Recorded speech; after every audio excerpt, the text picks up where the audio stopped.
할렐루야. 아멘. 우리 서로 축복하며 인사합시다. 우리는 말씀과 기도로 거룩한 교회입니다.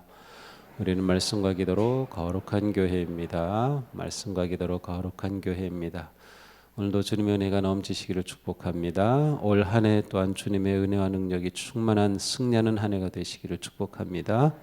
우리 맨 앞자리에 앉으신 분들 큰 은혜 받으시기를 축복합니다. 네, 오늘도 보니까 우리 아이들 또 어린이들도 이렇게 왔는데요. 정말 사랑스럽고 너무 소중합니다. 우리 자녀들이 잘 열려지는, 그래서 우리 교회는 갈수록 자녀들이 더 잘 되는, 그래도 우리 때보다는 자녀들이 훨씬 더 잘 돼야 되겠죠. 네, 그런 복된 교회가 되기를 축복합니다. 네, 오늘 또 토스트 드세요. 네, 제가 내려가 보지 못했는데 좀 많이 오셔서 북적북적거리고 좀 교제도 나누고 하시면 좋겠습니다. 자, 우리는 하나님께서 우리를 구속하시고 자녀로 삼아 주셨을 때 아버지 하나님은 자녀인 우리가 성숙하기를 원하신다는 것을 보았습니다. 우리가 성숙할 수 있도록 성숙의 열쇠로 주신 것은 말씀이다. 그런데 우리에게 말씀을 주셨지만 중요한 것은 우리가 성숙의 목표가 분명해야 한다는 것입니다.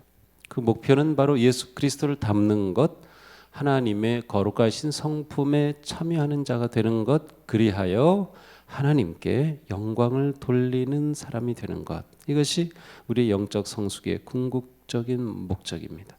그래서 이 땅에 있었던 훌륭한 믿음의 사람들을 보면 그들은 그들의 영적 깊은 성숙의 모습을 통하여서 하나님께 놀라운 영광을 돌렸어요. 우리가 그와 같은 목표를 잡고 나아갑니다.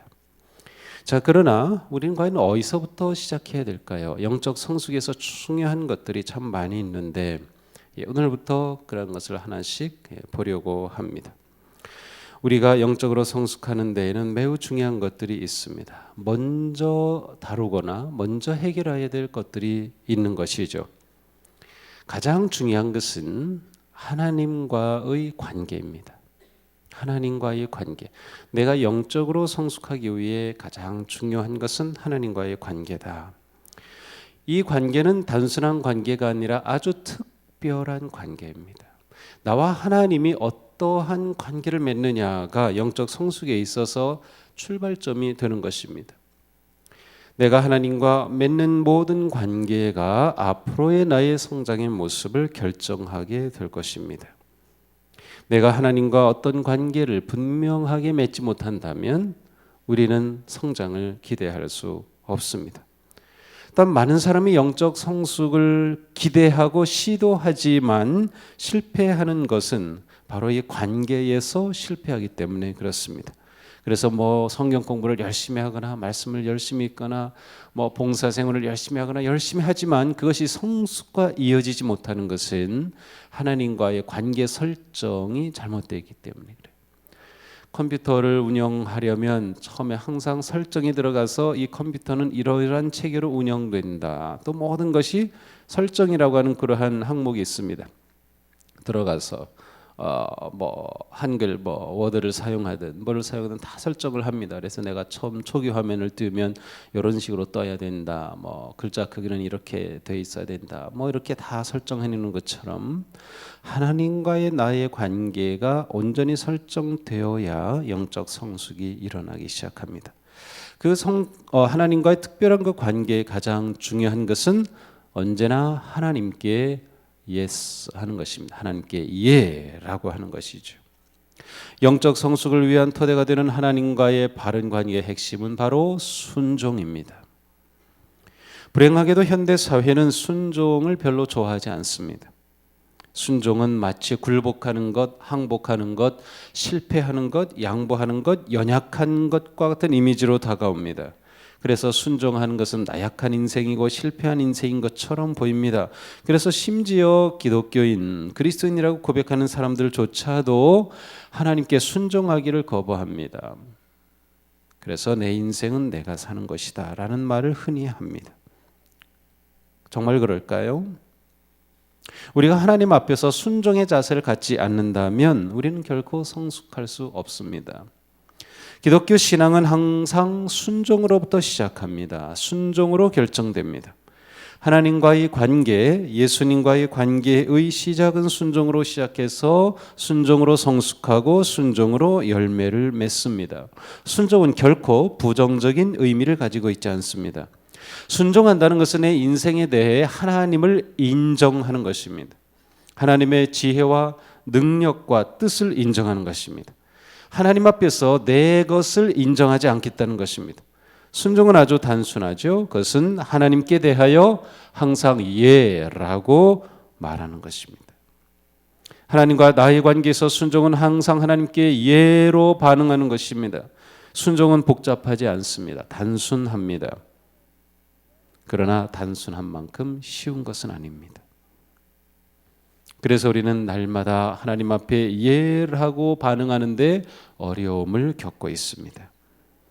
우리는 너무나도 내 과신, 나만 의지하고 내 뜻, 그것이 너무나도 중요하게 여겨집니다. 내가 순종한다고 하는 것은 내 인생을 내 독단적으로 살지 않겠다고 하는 것입니다. 하나님이 필요 없다고 말하지 않는 것입니다. 우리는 하나님께 순종하기로 결단하는 순간부터 하나님을 알게 되고 알고 싶어지고 알아야 하고 그래서 하나님을 따르게 되고 하나님의 뜻을 이루게 됩니다. 순종으로부터 성숙은 시작됩니다. 우리가 순종하지 못하는 것은 이해하지 못하는 일들이 많이 있기 때문입니다.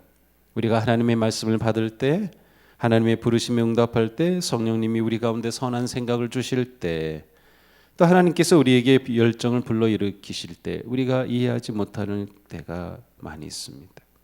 그래서 우리는 계속 묻습니다. 하나님, 어떻게 저에게 이런 일이 일어납니까? 하나님, 제가 정말 이런 일을 할 수 있을까요? 하나님, 제가 기도한 것은 이게 아니었잖아요.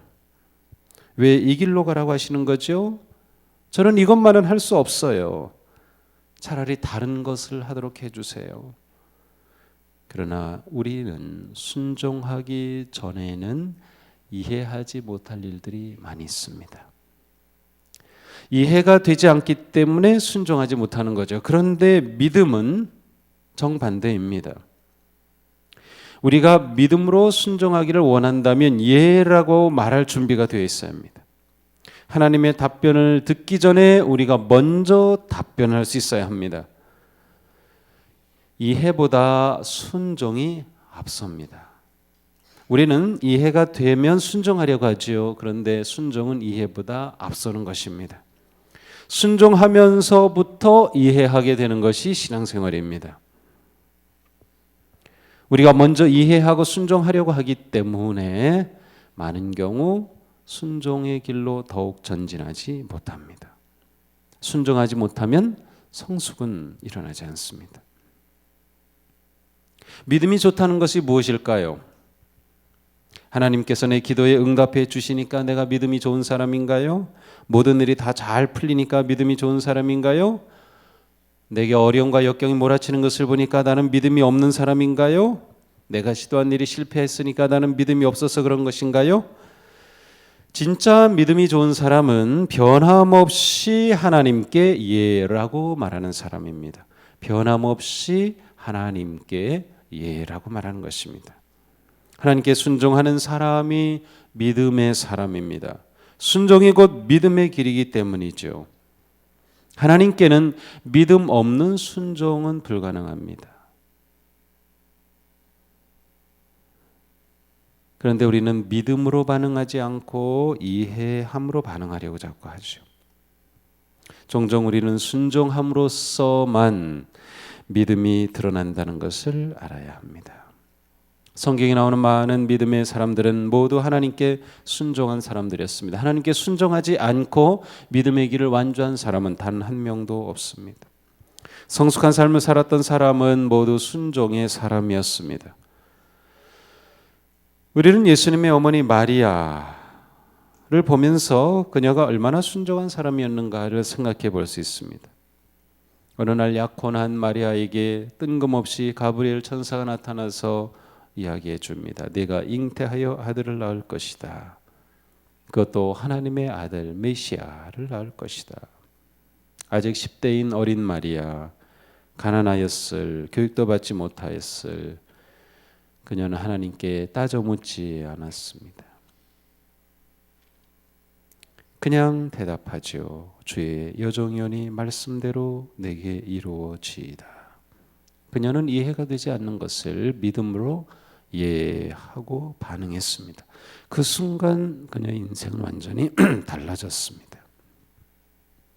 그러므로 영적 성숙을 위해서는 우리가 삶을 구조조정해야 하는 것입니다. 하나님께 순종하지 못한 최대의 걸림돌은 놀랍게도 우리 자신입니다.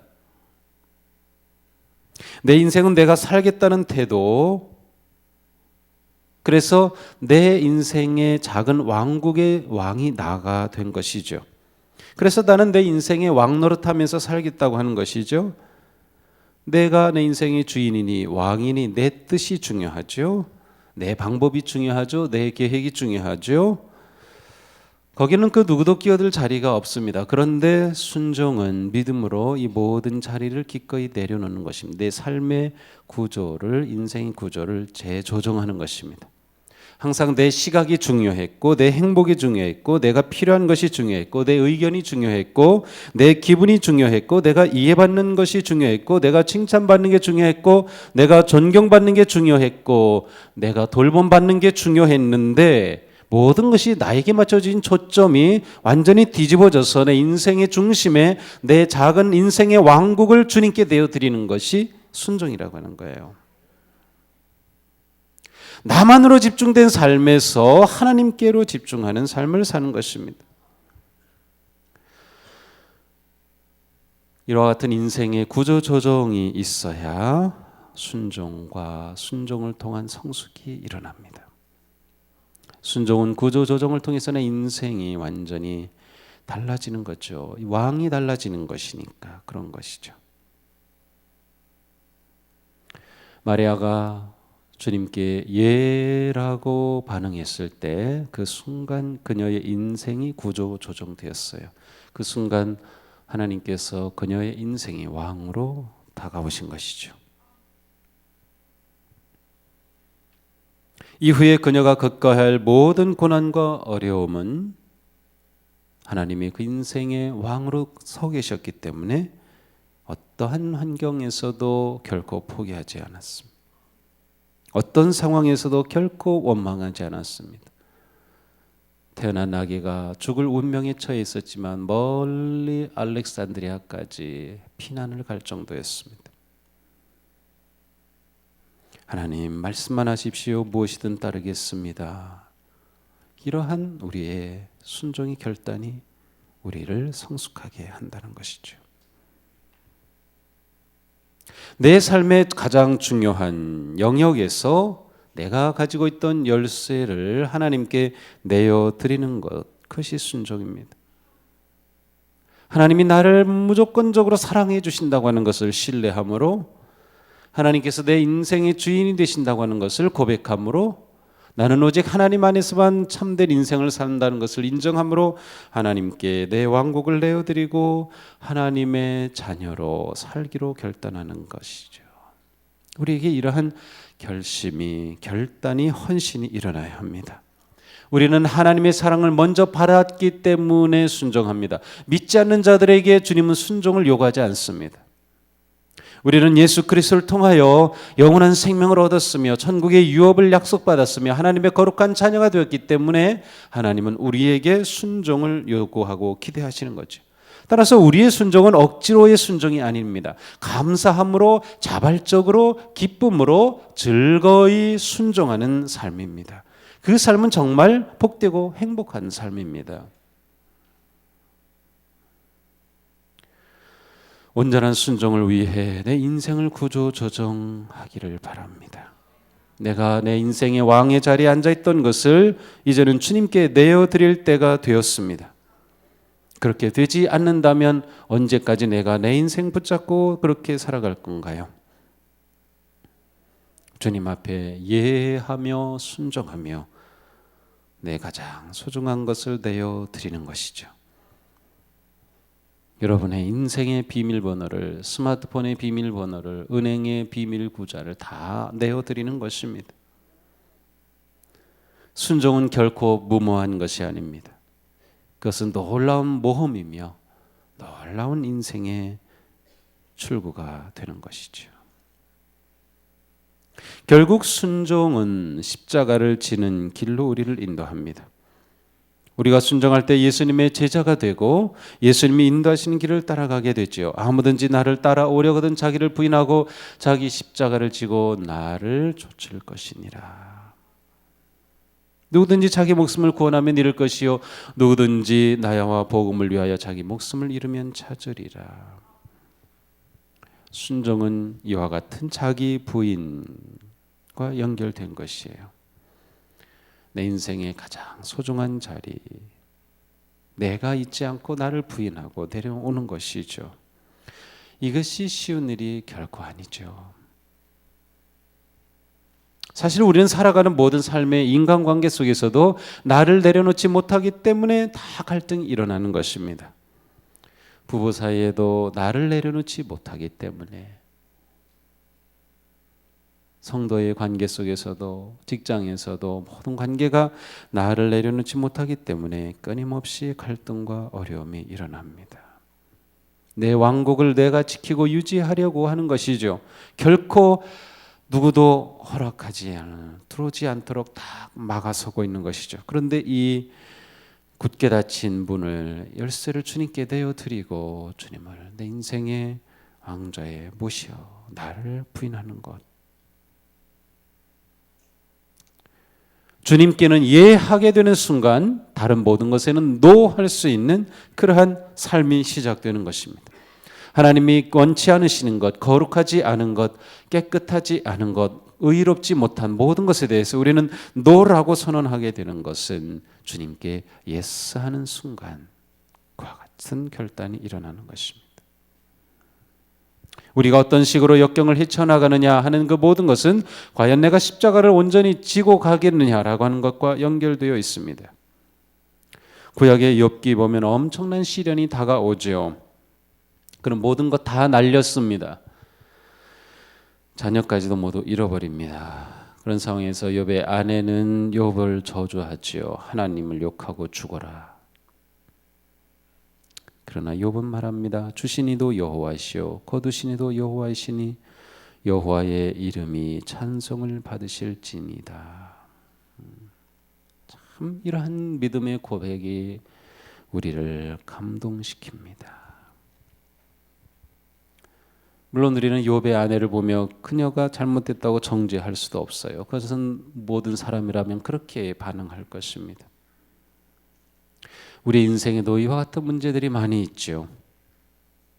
사랑하는 사람이 병에서 치료되지 않을 때, 아이를 갖고 싶지만 임신이 되지 않을 때, 취업을 해야지만 직장을 구하지 못할 때, 좋은 관계를 맺고 싶지만 인생의 인간 관계가 자꾸 상처만 받을 때, 믿었던 사람에게 배신을 당할 때, 믿음으로 기도하지만 내가 기도하는 것이 이루어지지 않을 때,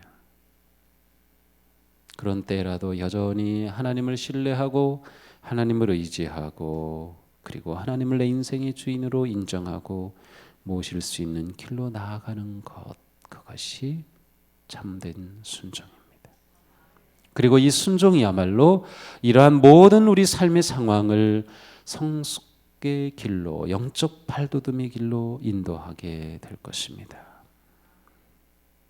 욥과 같이 하나님을 경외하며 어떤 대가를 치르더라도 순종하고 아무리 힘들어도 자기를 부인하기로 결정할 때, 바로 이러한 결정이 하나씩 하나씩 우리를 영적 성숙의 세계로 이끌어 가는 것입니다. 결국 예수님처럼 십자가 앞에서 그렇게 땀이 피가 되도록 힘들어 하시며 기도하시지만 아버지 뜻에 맡깁니다 라고 하는 순종의 길로 나아가는 진정한 삶, 그래서 십자가를 지는 것까지도 감당해낼 수 있는 깊고 큰 삶으로 나가게 되는 것입니다. 순종은 평범한 사람을 비범하게 만듭니다. 하나님은 우리를 사랑하셔서 구속하셨어요. 하나님이 나를 택하셨다라고 하는 것 자체는 내가 능력이 많든 없든, 내가 재산이 있든 없든, 내가 건강하든 아니든 내 존재 지금 이 모습 이대로도 하나님께서는 나를 통해서 영광을 받으실 수 있으며 영광을 받으시기 원하신다라고 하는 것입니다. 나라고 하는 이 존재는 내가 볼 때 보잘것없는 것 같아도 사실 하나님께는 너무도 소중한 자녀입니다. 우리는 어떤 상황에서도 하나님의 영광을 위해 살 수 있으며 어떤 상황에서도 영적으로 성숙할 수가 있습니다. 내가 순종함으로 내어드리기만 한다면, 순종함으로 주님의 손에 떡 5덩이 물고기 2마리가 들여졌을 때 놀라운 역사가 일어난 것처럼 보잘것없는 내 인생이라도 주님의 손에 순종함으로 드려지면 주님은 나를 통해서 영광을 받으신다. 하나님이 영광을 받으시면 바로 그것이 영적 성숙의 목적이잖아요. 그 뜻을 이루는 것이죠. 하나님께 언제나 예 하고 반응할 준비가 되었습니까? 올 한 해 한번 우리가 주님께 늘 예 하고 반응하는 그러한 마음과 태도로 살아가기를 원합니다. 연초에 한 해 말씀 뽑기를 했는데 그 말씀 받고 순종하려고 하는 모습들을 이렇게 보면서 얼마나 놀라운지, 내게 주신 말씀으로 믿고 말씀에 순종하려고 하는 것. 우리에게 말씀을 주실 때마다, 우리에게 선한 계획과 마음을 주실 때마다 주님께 나를 내려놓고 하나님을 인정하고 예 주님 제가 그렇게 하겠습니다. 한번 그와 같은 순종의 세계로 결단하며 나아가는, 그리고 올 마지막 한 해를 돌아보면서 내가 주님께 순종하였더니 나에게 이러한 일들이 일어났구나. 그 순종의 열매를 기쁘게 간증할 수 있는 우리 모두가 되기를 주님의 이름으로 축복합니다. 기도하겠습니다.